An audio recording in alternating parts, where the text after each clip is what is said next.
Buenos días. Vamos a seguir con las pláticas de fisiología, la segunda, que es potencial de acción. Es una plática muy pequeña en duración, pero que he tratado de hacerla lo más sencillo posible para que ustedes entiendan bien el tema. Así que cualquier duda que tengan, ahí hay, ¿por qué no se corren? Hay lugares allá, y aquí hay un lugar. ¿Está ocupado? No, bueno, yo lo miro desocupado, no sé si está el hombre invisible ahí, pero ahí está desocupado. Bueno, entonces, por favor les solicito su atención, así podemos desarrollar bien el tema. Y es un tema muy sencillo. Así que me voy a sentar porque si no los tapo ahí. Y si es tan amable de apagarme la luz, por favor. Así aprovecha más la presentación. Entonces este tema es un tema, por favor, este tema es un tema fundamental para entender el resto de fisiología, que es el potencial de acción. Y entonces de eso es lo que vamos a hablar. Entonces los fallos de los cocineros se tapan con las salsas, las de los arquitectos con flores y las de los médicos que no estudian con tierra. ¿Sí? Por eso uno debe saber bien las cosas, jóvenes. Y aquí están para aprender fisiología, que es una de las materias más importantes que hay para comprender el funcionamiento normal del cuerpo humano. Entonces el potencial de acción, hay potenciales de membrana. Por ejemplo, las neuronas mandan, después de desarrollar el potencial de acción a través de estos potenciales, mandan un impulso de tipo electroquímico, por ejemplo, a las células musculares para que éstas respondan a través de potenciales de acción y se acorte su longitud, o sea, haya contracción de las células musculares. Hay también algunos tejidos que no necesitan estímulo. Ellas mismas realizan su potencial de acción, como sería el sistema de conducción eléctrico del corazón, el tejido muscular también que está en el intestino. Entonces estos realizan potenciales de acción sin necesidad de ningún estímulo. Entonces, para entender esto, recuérdense que el potencial de difusión se va a llevar a cabo a través de los iones que se encuentran a ambos lados de la membrana celular y que por ley de cargas, si esta tiene carga positiva y este pues se repelen, igual si tienen carga negativa se repelen, pero si tienen carga contraria, positiva y negativa, se atraen. Ese es un principio fundamental para poder entender. Recordemos que la célula en el interior es electronegativa, tiene un potencial en reposo en membrana aproximadamente de menos 90 milivoltios. No siempre son menos 90 y vamos a ver por qué. Entonces, básicamente, si sale el potasio que tiene carga positiva, esta se vuelve más electronegativa. Y a veces, entonces, al volverse más electronegativa, entonces de menos 90 pasa a menos 94, ¿verdad? Porque ha salido el potasio que tiene carga positiva. Entonces tenemos que conocer bien por dónde difunden esos iones. Ya sabemos que tenemos que tener bien la estructura de la membrana celular a través del mosaico fluido, en el cual tenemos una doble capa de fosfolípidos, tenemos proteínas integrales de membrana y proteínas periféricas de membrana, algunas las llaman transmembranales estas, y que estas tienen dominios con oligoazúcares del lado externo de la célula, y que aquí tienen otras proteínas que van a formar la matriz extracelular. La parte interna tiene relaciones con el citoesqueleto de la célula y eso hace que se limite la movilidad de la membrana. Muchas de estas proteínas transmembranales son canales proteicos, ¿sí? Entonces vamos a ver cómo se abren esos canales para que salgan sustancias o ingresen sustancias. Entonces hay que tener ese conocimiento muy claro. Y entonces nosotros tenemos bases físicas por los cambios regulados por la difusión, y así miramos que las concentraciones de esos iones a ambos lados de la membrana en la parte interna por ejemplo, tenemos muy poquito sodio, tenemos 15 miliequivalentes por litro, pero tenemos una alta concentración de potasio, más o menos 100 miliequivalentes litro. Del calcio, miren, tienen una cantidad muy pequeñita, 0.001, y de cloruro también, y de magnesio, miramos que aquí hay mayor cantidad de magnesio en el interior de la célula. ¿Qué le confiere la carga eléctrica negativa? Pues proteínas con carga eléctrica negativa es lo que le refiere la carga eléctrica. Y también algunos fosfatos y algunos sulfatos que tienen carga eléctrica negativa, y por eso decimos que el interior celular es electronegativo en relación al exterior. Si miramos, la concentración de sodio en el exterior es mayor que la concentración intracelular de sodio. El potasio es menor fuera de la célula que en el interior. El calcio también es mayor en el exterior celular, y el cloruro también es mayor, y el magnesio también, ese sí es menor en relación al interior de la célula. Entonces tenemos que tener esos conceptos claros y recordarse de la ley de cargas. Entonces, la relación del potencial de difusión y la concentración, eso es lo que nosotros llamamos el potencial de Nernst. Eso es lo que se mide. ¿Qué se mide? El nivel del potencial de difusión a través de una membrana que se opone exactamente a la difusión de ese ion. O sea, hay una fuerza que se opone a que ese ion difunda a través de esa membrana. Eso es lo que se llama el potencial, pero es de un único ion. Cuando son múltiples iones, entonces ahí se aplica esta fórmula, que es la formación de Goldman, Hodgkin y Katz, que es para el cálculo del potencial de difusión cuando la membrana es permeable a diferentes iones. Entonces esto es lo que se llama fuerza electromotriz, básicamente la fuerza eléctrica y la motricidad, o sea, la difusión de esos iones. Entonces miramos que todos son con el logaritmo negativo de 61 de la concentración de los iones en el interior y en el exterior. Entonces eso va a depender de situaciones muy importantes, como sería la polaridad de la carga de cada uno de los iones, la permeabilidad de esa membrana para esos iones y la concentración de ese ion. Entonces esas son las variables que nos permiten la difusión. Para eso tenemos lo que se llama la bomba de sodio-potasio ATP-ASA, que es muy importante. Esa bomba de sodio-potasio ATP-ASA, como ustedes vieron, transporte a través de la membrana la vez pasada, vieron que esto lo hace en contra de gradiente de concentración, y para hacerlo utiliza el mecanismo de gasto de ATP, o sea, transporte activo primario. Y la difusión de los iones no es, sale un sodio e ingresa un potasio, no. La relación es de 3 a 2. Eso es algo muy importante. Y entonces, por las concentraciones que habíamos visto, y entonces en el líquido extracelular y en el líquido intracelular miramos esto. ¿Cuáles son las funciones? Porque es fisiología, función. Ahí está, pero tenemos que saber para qué sirve. Para mantener la osmolaridad y el volumen intracelular. Imaginamos que entró mucho sodio. Eso aumentó la concentración de sodio. Entonces, las células están rodeadas de agua. Y entonces jalaría agua hacia el interior de la célula y esta estallaría. Y entonces la bomba de sodio impide eso, impide la destrucción celular. Esa es una de sus funciones. También, con esta también puede transportar nutrientes para la célula, para hacer todas las funciones bioquímicas. Y también señales a través de esta membrana, de esta bomba, también se traducen señales celulares. Eso lo vieron ustedes en biología molecular, un montón de ligandos ahí.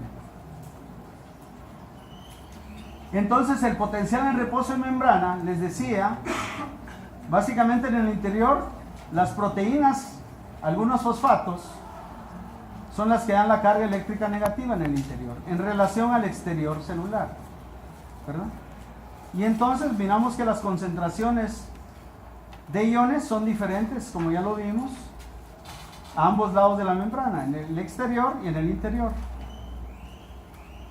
¿Cómo nosotros podemos medir esto? Pues para eso usamos un voltímetro, metemos una aguja en el interior de una célula y miramos, básicamente medimos el voltaje, así como los electricistas miran si un alambre está bien en cuanto a la carga que lleva y todo.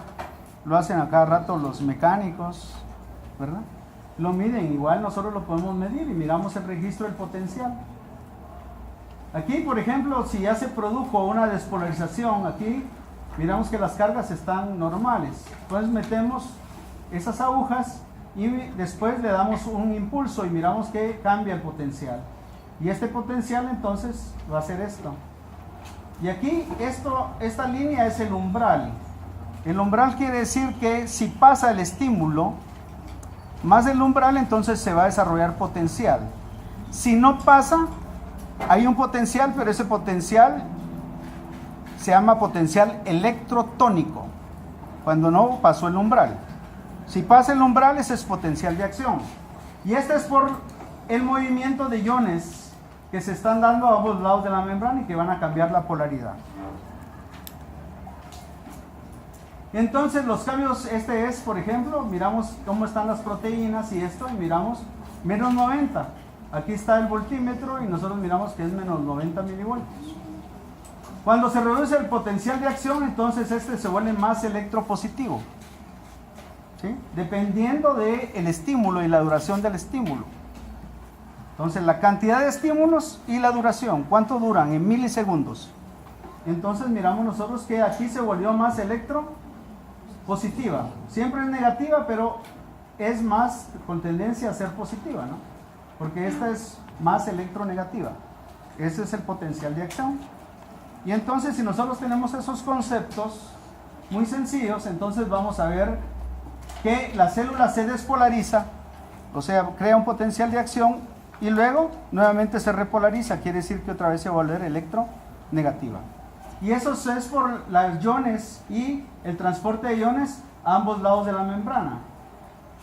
Entonces en la neurona ese potencial de acción es muy importante.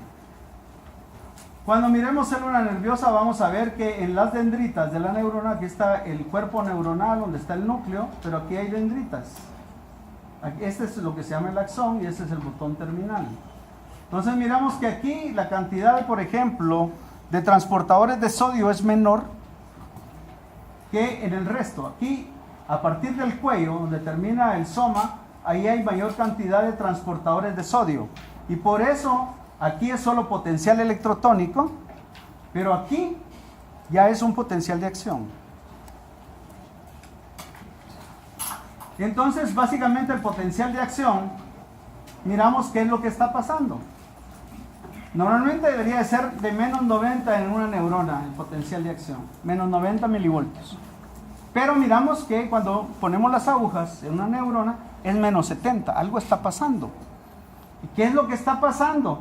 Es que aquí tenemos, básicamente, en el potencial en reposo de membrana, nosotros aquí, básicamente, vamos a tener que hay canales de fuga abiertos, o sea, hay compuertas abiertas de potasio.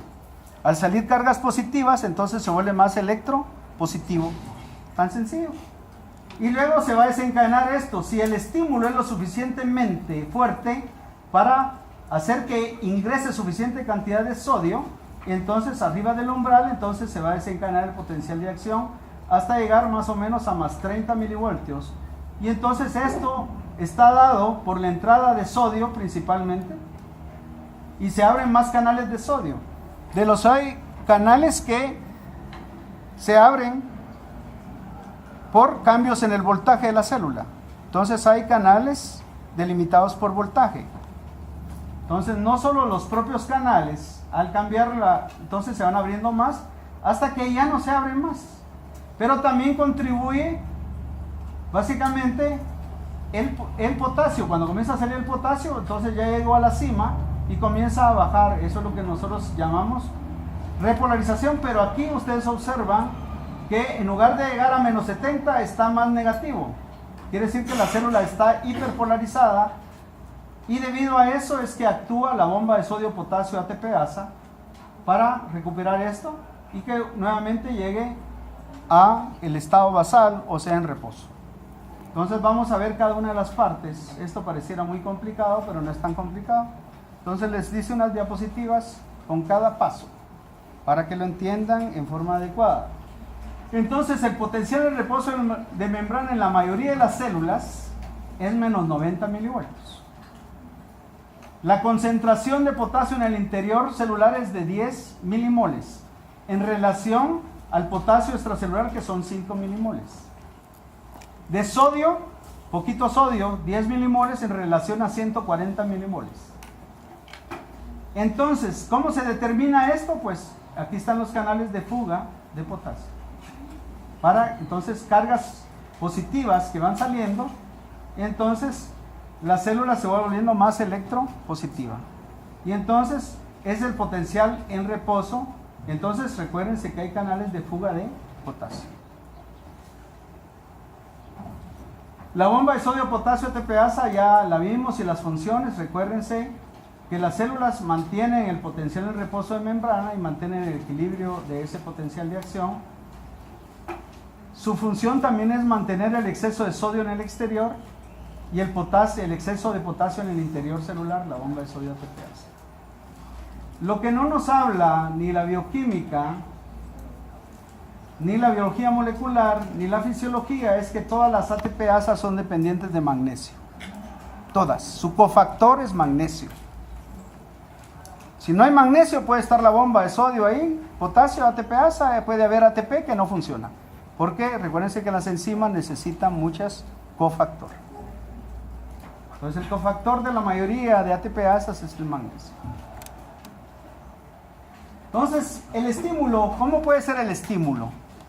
El estímulo puede ser físico, por ejemplo, cuando alguien le está tocando la planta de los pies y uno tiene la sensación. Esos son receptores de presión que se activan y realizan un potencial de acción y transmiten la información para que uno lo sienta.